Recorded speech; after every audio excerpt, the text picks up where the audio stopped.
Hello, today I'm gonna be doing iready reading, comprehension, determining the meaning of figurative language.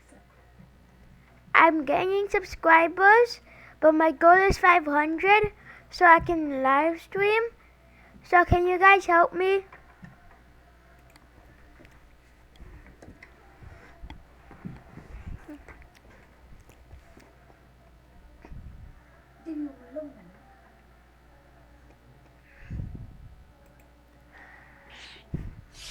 What does it mean that Senor Cordoba's face shone like sunbeams? Use the context clue to fill in the chart. His face looked brighter. His face showed a warm, happy expression.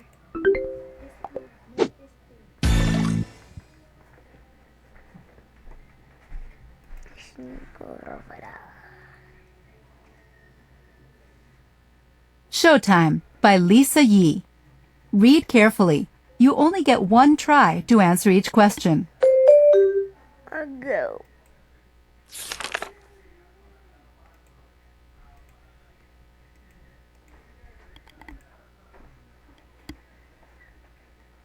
I have an idea, Gina said over the roar of the cafeteria. I think we should volunteer at Senior Village.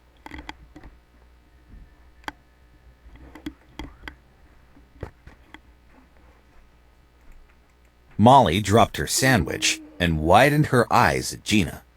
Molly's mouth was an O. What? Said Gina. Don't you have any other ideas? Molly asked loudly.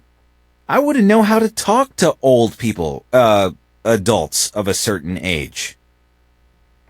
But Molly, we have to do community service somehow, and this way we can spend time together, help others, and earn the service hours we need to complete our project.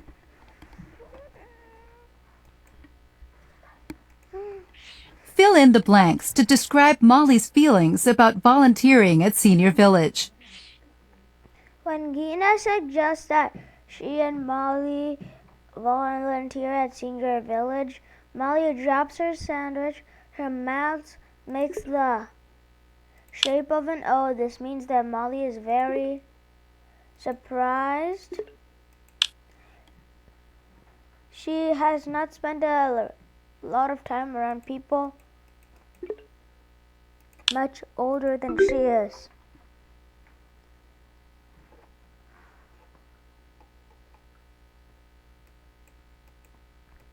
Gina was sure Senior Village would welcome them. Before her elderly friend, Senor Cordoba had retired from his job at the Mexican bakery down the street and moved back to Mexico to be with his family. Gina had attended his going-away party at the senior center. The residents had been so welcoming that Gina had promised she'd come back to visit.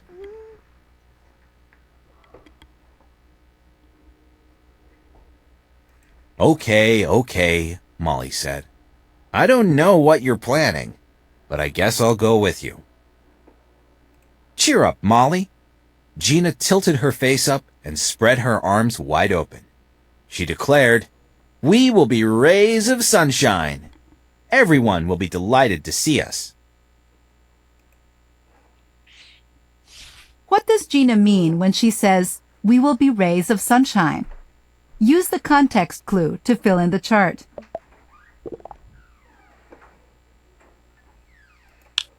Gina and Molly will make people feel happy.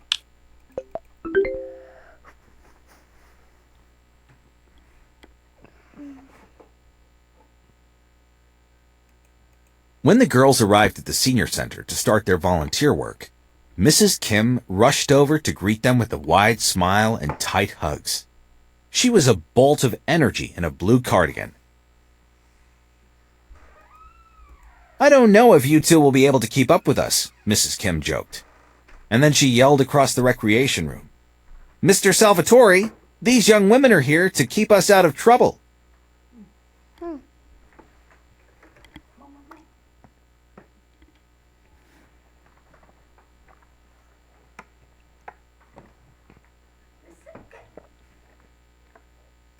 Planned? Gina asked, looking over at Molly. She had thought they would just sit around and talk, the way she had on so many afternoons with Senor Cordoba and her grandfather.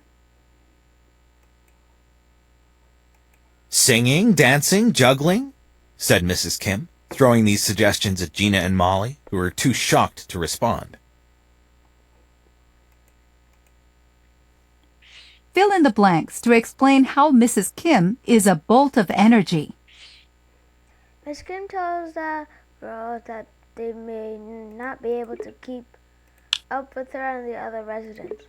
She offers suggestions for exciting activities. The author uses the metaphor bolt of energy to help show that Miss Kim has a lively personality.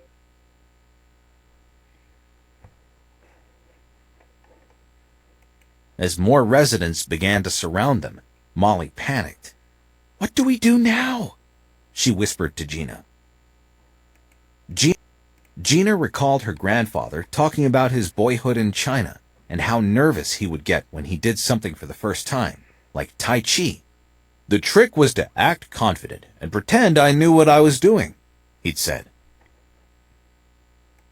With her grandfather in mind, Gina felt less intimidated, but Molly was as jittery as a squirrel. "Gina, I can't sing, you can't dance, and neither of us can juggle," she squeaked. "Let's go while we can." "Just follow my lead," said Gina, trying to sound self-assured, "and everything will be okay." To the people around them, she announced, "Everyone, please find a seat. We are about to begin the talent show, starring you."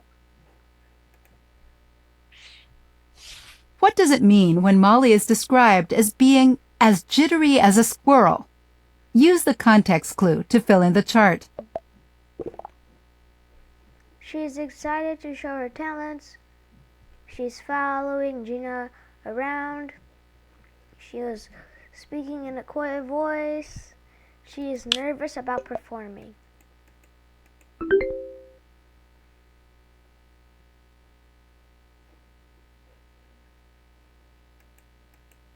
On their walk home from Senior Village, Gina and Molly described the talent show like sports announcers doing a play-by-play, unable to decide which act was the best. Was it Mrs. Kim's exciting disco meets tap dance? Mr. Salvatore's skillful performance of a song called Moon River as he danced smoothly and glided like ice cubes across the stage? Or another man reciting the Gettysburg Address as a rap song? What does it mean when Mr. Salvatore is described as dancing smoothly and gliding like ice cubes across the stage? Mr. Salvatore is on a hard and slippery surface. Mr. Salvatore can sing and skate at the same time. Mr. Salvatore moves gracefully with ease. Mr. Salvatore is somewhat unfriendly and serious.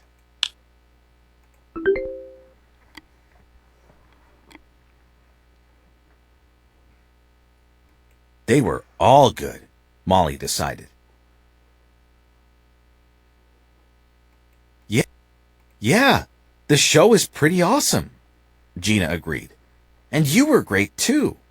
You were bouncing around like a ping pong ball from one person to another, telling jokes and making them laugh. I've never seen you look so happy and confident. I can't, Molly said. But I'm the assistant, remember? If you start learning now, I'm sure you'll be a pro before next week. Next. What does Gina mean when she says that Molly was bouncing around like a ping pong ball from one person to another? Molly was confused about where to go. Molly jumped far and high across the room. Molly was excited to chat with everyone.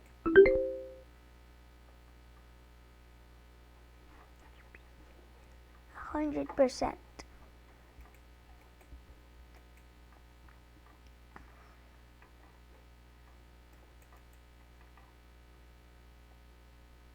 Uluru, A Mystical Monolith by Peter Barlow.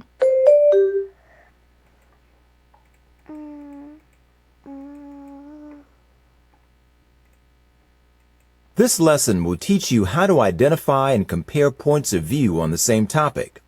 The opinions stated are those of the author, not curriculum associates, and do not represent all opinions on the topic. The red glow of Uluru would make anyone stop and stare at the enormous rock. Rising 1,142 feet in the central Australian desert, it is one of the country's most visited sites. But this monolith is more than just a giant rock that tourists go to see.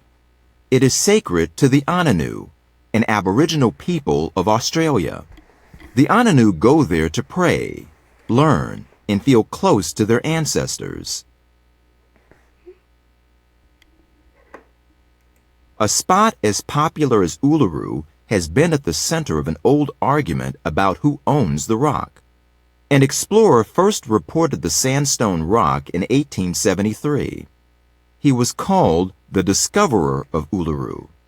No one seemed to realize that it had been an important part of Ananu traditions for thousands of years.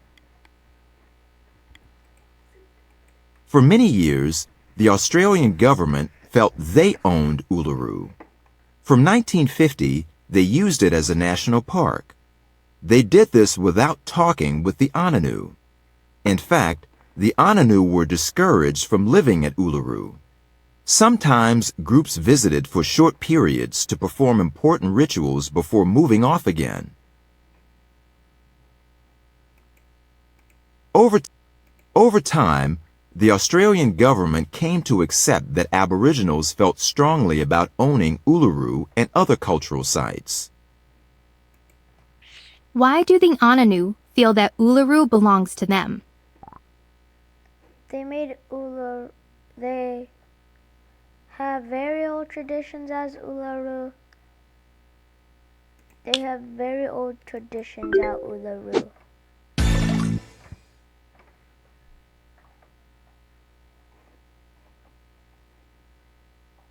The government decided to do the right thing and give ownership back to the Aboriginals.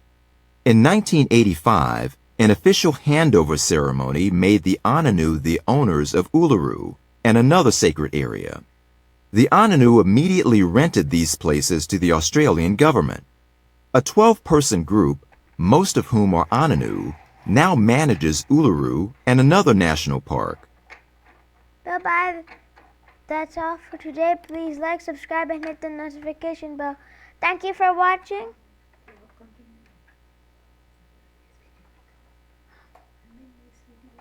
I'm going to finish this one in the next video. Thank you for watching. Bye-bye.